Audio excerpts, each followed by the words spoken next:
Hi guys, so today's video is going to be a book versus the movie battle kind of thing. I don't know exactly what to call this, but it is on World War Z. I read the book and I saw the movie, and I'm gonna give you my thoughts on both. And this is kind of like a bad book to do this into because like anyone who's read the book knows that there's no possible way that they could have turned this book into a movie. There's no possible way. If you've read the book, then you understand.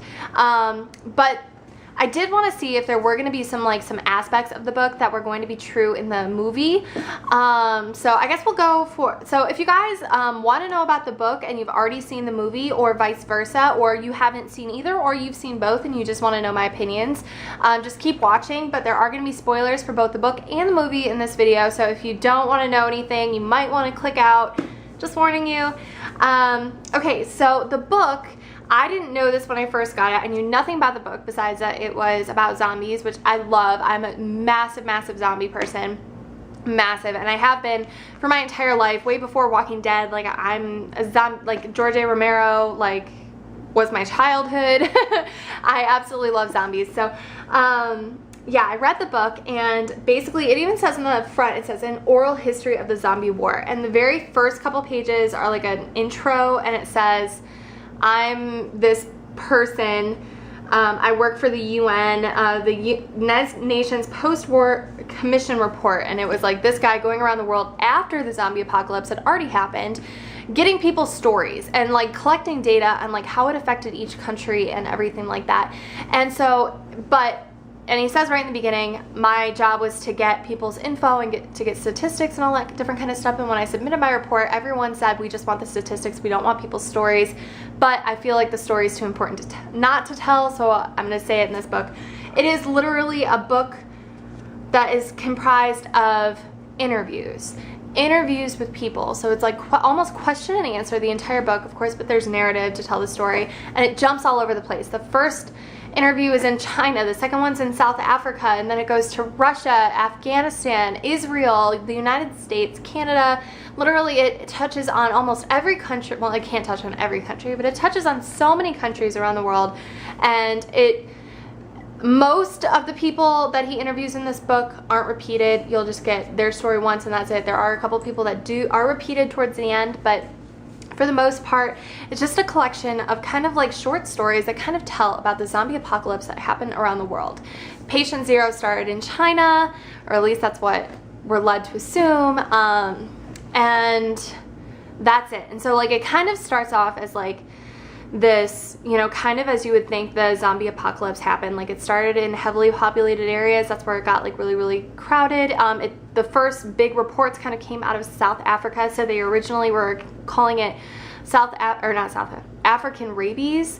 And, you know, then of course it led to like the Great Panic when people were realizing what was going on. And then there was like the war, how people survived, like what people did. I mean, a lot of things about this book were absolutely incredible that I never would have thought of.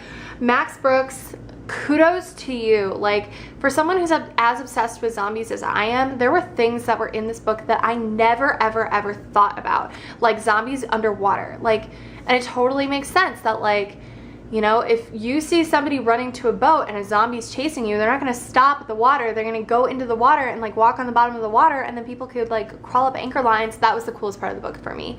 I thought that was like the coolest concept, the coolest idea. Max Brooks, definitely amazing. Like, and there were so many other things about it that were just really cool, like the fact that like everyone headed north because zombies moved slower in the winter and couldn't survive in the winter, like that kind of stuff. Those things were so cool. And basically this whole book kind of tells the story over about 10 years, but it's like a looking back. It's somebody like interviewing people 10 years after, or like so many years after the zombie apocalypse happened. So you know that they already won, you know that these people are alive, and you know that people have found out a way to survive, but you're just still trying to figure out why and piece together the important things. And in the end of the book, they kind of tell you like it's this plague, there's no cure, we haven't found it yet, that kind of thing. We're still trying to eradicate everybody left, and like all that different kind of stuff. Great book. All right, the movie Nothing like it. Absolutely nothing like it. Starts off with Brad Pitt and his family, and Brad Pitt works for the UN. Go figure. Same guy who's interviewing everybody, but he is in Philadelphia when the first outbreak kind of happens, I guess. And one thing that I found very interesting about the movie is that it didn't seem like the movie kind of took the whole rabies thing to a different level, because in the book it's still true to form. They're zombies when they die. You know what I mean? Like, you have to die and then you're reanimated. In the movie, though, if you're bitten, you have 11 seconds before you turn into a zombie.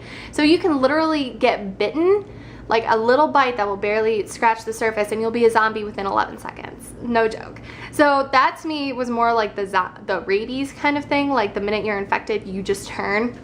And so Brad Pitt, like, he's with his family, and you know, the UN calls on him to like kind of figure out everything, and he gets his family out of Philadelphia, and then he's in Newark, and he gets them out of Newark, and then he goes on board of the UN, and the UN is on ships in the ocean. That is the first part that is actually the same that's in the book.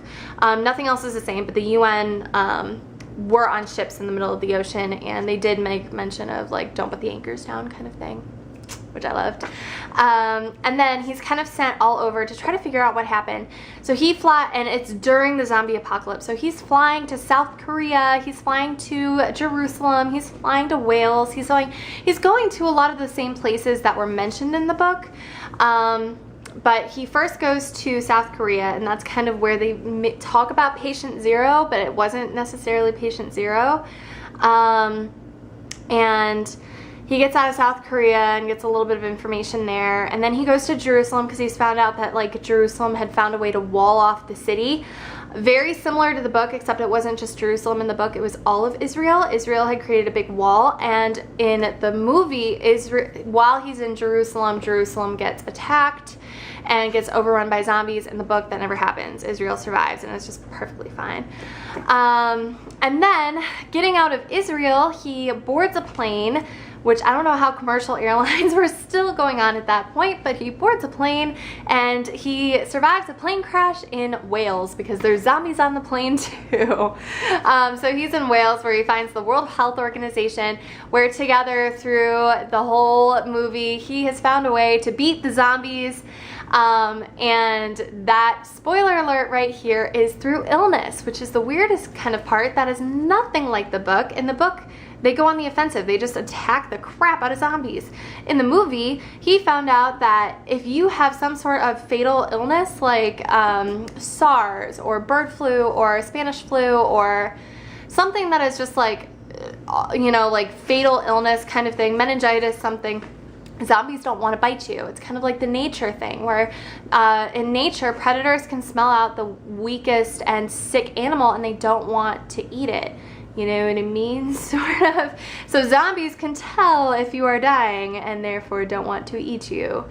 And that's how everyone survives the zombie apocalypse in World War Z, the movie.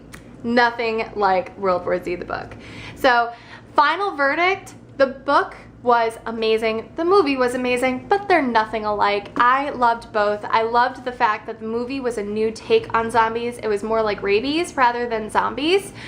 They didn't die. I mean, they died. You couldn't bring them back to life, but you know, they turned really fast. They were also fast zombies. I know that a lot of people are zombie purists who either love fast or you love slow. A lot of people don't really mix and mingle the two. Me, I have no problem with fast. I prefer slow. But one thing I really liked that it's a concept about zombies is like, you're faster the fresher you are, and then you're slower the older you are, if that makes any sense. I don't know. Maybe it's just me. Anyways, so I loved both, but for different reasons. This is more true to zombies. The movie was a new take on zombies, and I really loved that. The movie is long. The movie has a good storyline. I don't know. I liked both.